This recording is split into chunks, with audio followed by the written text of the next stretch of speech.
Assalamualaikum dear students, welcome to our YouTube channel CAD Engineering Academy। dear students, आज के इस lecture में हम वो पहले मॉड्यूल का लास्ट टॉपिक जो है वो पढ़ेंगे, unsymmetrical bending on non principal axis. इससे पहले हमने नॉन प्रिंसिपल एक्सिस पढ़ा और उस पर कुछ प्रॉब्लम सॉल्व किए, तो वो वीडियोस आप लोग लिस्ट में देख सकते हो। तो यहाँ पर हमारे पास अननोन प्रिंसिपल एक्सिस पे जो अनसिमेट्रिकल बेंडिंग होती है उसका जो स्ट्रेस इक्वेशन होता है उसमें हम वही प्रोडक्ट ऑफ इनर्शिया जिसमें यूज़ होता है आई वाई जेड वो वाला इक्वेशन यूज़ करेंगे। ये इक्वेशन हमने डिराइव किया था sharp prismatic member unknown principal axis पे, सही है। तो उसमें पी बाय ए भी था, लेकिन यहाँ पर चूँकि अनसिमेट्रिकल बेंडिंग में एक्सियल फोर्स नहीं होता है तो वो यहाँ से चला जाता है और ये टर्म बाकी रह जाता है, सही है। तो ये इक्वेशन हम यूज़ करेंगे अननोन प्रिंसिपल एक्सिस के लिए। इसका मतलब ये है कि हमारे पास एक सेक्शन हो अनसिमेट्रिकल सेक्शन और उसके जो सेंट्रोइडल एक्सिस है उस पे हमें फोर्स दिया गया हो, यानी वहाँ पर जो सेंट्रोइडल एक्सिस होते हैं वो वहाँ पर प्रिंसिपल एक्सिस नहीं होते, प्रिंसिपल एक्सिस कहीं और होते। तो उसके लिए हम ये फार्मूला यूज़ करेंगे और जब न्यूट्रल एक्सिस को लोकेट करेंगे यानी उसकी इंक्लिनेशन को, तो ये उसी तरह वाई बाय जेड फॉर्म में लिख लेंगे, सही है। Tangent alpha is equal to Y by Z ये टर्म के बराबर हो जाएगा। एल्फा जो है वो inclination of the neutral axis है। तो ये चीज़ें हमने पिछले नॉन प्रिंसिपल एक्सिस के लिए भी की थी, ठीक है।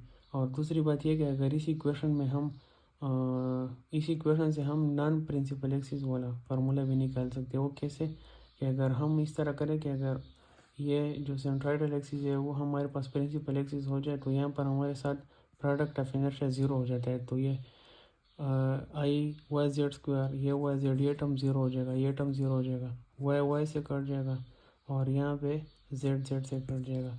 तो उसी तरह बन जाएगा minus M Z divide by I Z into Y और M Y divide by I Y into Z, सही है।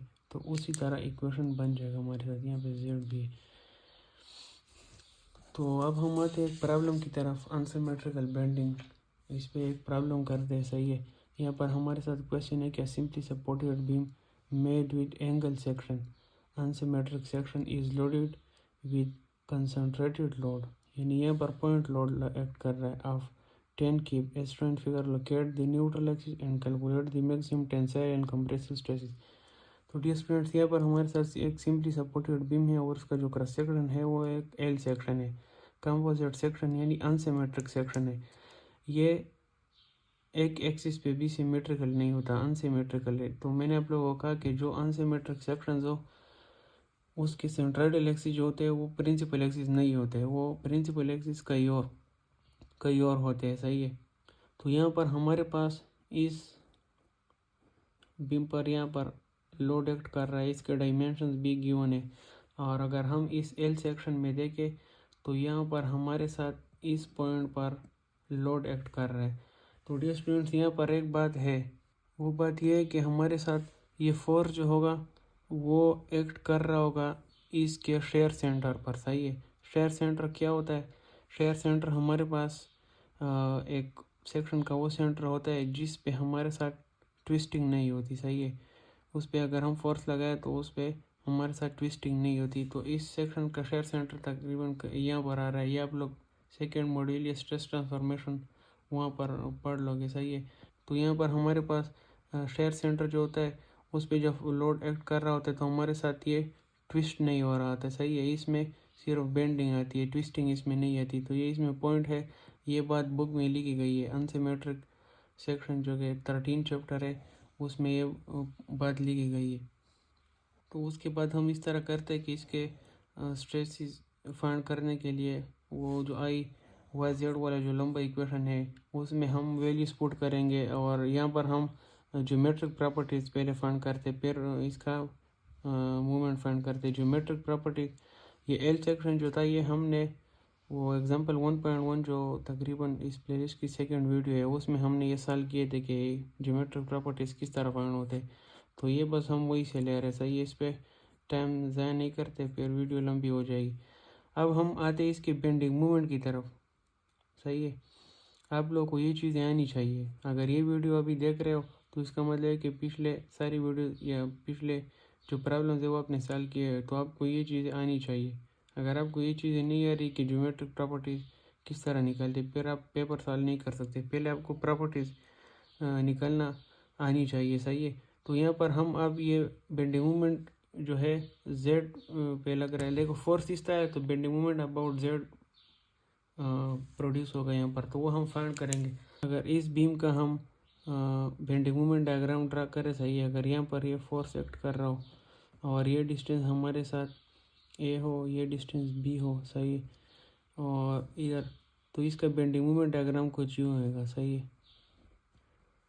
इस तरह का बेंडिंग मोमेंट डायग्राम आएगा। तो यहाँ पर हमारे पास मैक्सिमम बेंडिंग मोमेंट की वैल्यू जो है वो ये फार्मूला याद कर ले, maximum bending moment P A B divided by L. तो यहाँ पर एल हमारे साथ 9 नहीं है, ये 10 है, 10 होना चाहिए, सही है, क्योंकि मॉड्यूल में यहाँ पर एल की वैल्यू 10 लिखी गई है, तो ये लेंथ भी 10 होना चाहिए। तो यहाँ पर फिर इसका बेंडिंग मोमेंट आ जाएगा, सही है।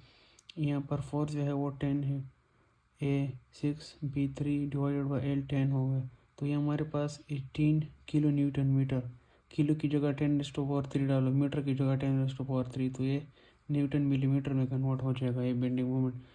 तो ये हमारे पास मोमेंट भी आ गया। तो उसके बाद डियर स्टूडेंट्स, ये हमारे पास स्ट्रेस का इक्वेशन है unsymmetrical bending unknown principal axis के लिए। तो यहाँ पर हमारे पास ज्योमेट्रिक प्रॉपर्टीज़ भी है, product of inertia, moment of inertia, bending moment भी हमारे पास आ गया। क्योंकि यहाँ पर सिर्फ वर्टिकल लोड है तो यहाँ पर हमारे पास बेंडिंग मोमेंट सिर्फ जेड एक्सिस पे प्रोड्यूस होगा, वाई एक्सिस पे मोमेंट हमारे पास नहीं होगा। और ये मोमेंट जो है अगर इस तरह फोर्स लग रहा है तो मोमेंट ये जो बेंडिंग एक्सिस है वो जेड एक्सिस पे होगा।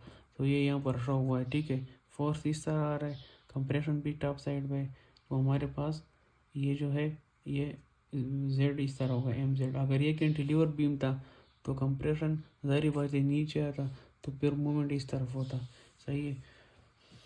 तो हमारे साथ इस ये जो इक्वेशन है इसमें वैल्यूज़ डालो, एम जेड की वैल्यू डालो, आई वाई, सही है, इस तरह प्रोडक्ट ऑफ इनर्शिया, लेकिन एम वाई 0 हो जाएगा यहाँ पर, ये मैंने लिखा है। ये उसकी वैल्यूज़ हो गई, सही है, ये एम जेड की वैल्यू हो गई। बाकी जितनी प्रॉपर्टीज़ है उसकी वैल्यू यहाँ पर पुट कर लो, इससे आप लोगों के साथ ये इक्वेशन बन जाएगा, सही है। ये स्ट्रेस इक्वेशन आ गया हमारे पास इन टर्म्स ऑफ वाई और जेड। अब न्यूट्रल एक्सिस को लोकेट करने के लिए हमें पता है कि न्यूट्रल एक्सिस पे स्ट्रेस 0 होते हैं, तो ये 0 के बराबर लो और इसको in terms of Y by Z लिखो। तो इससे हमारे साथ वैल्यू आ जाएगी -0.833, सही है। ये इस तरह करो कि ये टर्म उधर लेके जाओ, फिर जेड इस पे डिवाइड हो जाएगा और इसके साथ जो टर्म होगा वो इधर जाके डिवाइड हो जाएगा, तो उससे ये आ जाएगा। अब इस 10 इनवर्स ये लो तो आपके साथ एंगल आ जाएगा -39.8। इसका मतलब क्या है -39.8?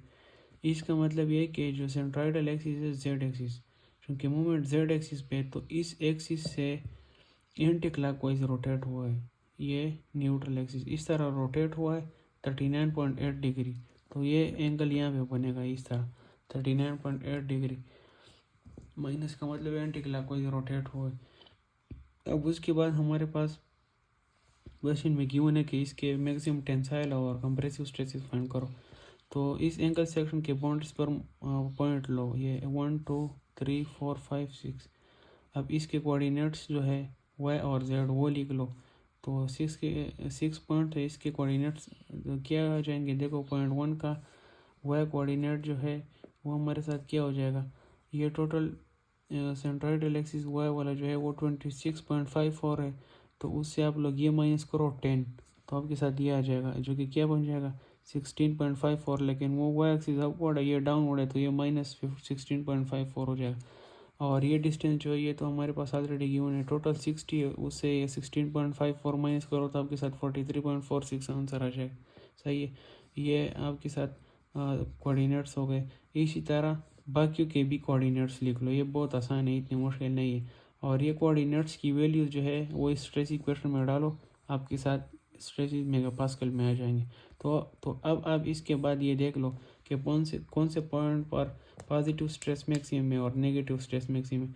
तो हमारे पास ये 1347.6 जो है 3 पॉइंट पर, इस पॉइंट पर हमारे साथ टेंसाइल स्ट्रेसिस मैक्सिमम आ रहा है, सही है, क्योंकि ये पॉजिटिव आ रहा है। और उसके बाद हमारे पास ये वैल्यू है -1604.5, ये हमारे साथ कंप्रेसिव स्ट्रेसिस में मैक्सिमम आ रहा है, सही है। तो ये हमारे पास कौन सा पॉइंट है, ये 5 पॉइंट इधर है, सही है। तो इसका मतलब ये है कि अगर इस पर हम इधर से लोड अप्लाई करें, सही है, तो इस 3 पॉइंट पर टेंसाइल स्ट्रेसिस मैक्सिमम होंगे और 5 पर कंप्रेसिव स्ट्रेसिस मैक्सिमम होंगे। और डियर स्टूडेंट्स, मैं आप लोगों को ये हर क्वेश्चन में बताता हूँ कि न्यूट्रल एक्सिस से एक साइड पे स्ट्रेसिस कंप्रेसिव स्ट्रेसिस होंगे, दूसरे साइड पे टेंसाइल स्ट्रेसिस होंगे। तो यहाँ पर हमारे साथ जो पॉइंट है 3 और 6, सही है, यहाँ पर भी देख लो 3 पॉइंट और 6 पॉइंट, ये टेंसाइल स्ट्रेसिस पॉजिटिव। बाकी जो ये पॉइंट है 5, 4, 1 और 2, सही है, तो वो हमारे साथ कंप्रेसिव स्ट्रेसिस प्रोड्यूस हो रहे हैं। तो यहाँ पर न्यूट्रल एक्सिस रोटेट भी हो रहा है क्योंकि अनसिमेट्रिक बेंडिंग। तो डियर स्टूडेंट्स, ये थी आज की हमारी वीडियो। उम्मीद है कि आप लोग को अच्छी लगी होगी और कंसेप्ट क्लियर हो गए होंगे। फिर मिलते हैं इंशाल्लाह नेक्स्ट वीडियो में, तब तक के लिए इतना ही। खुदा हाफिज़।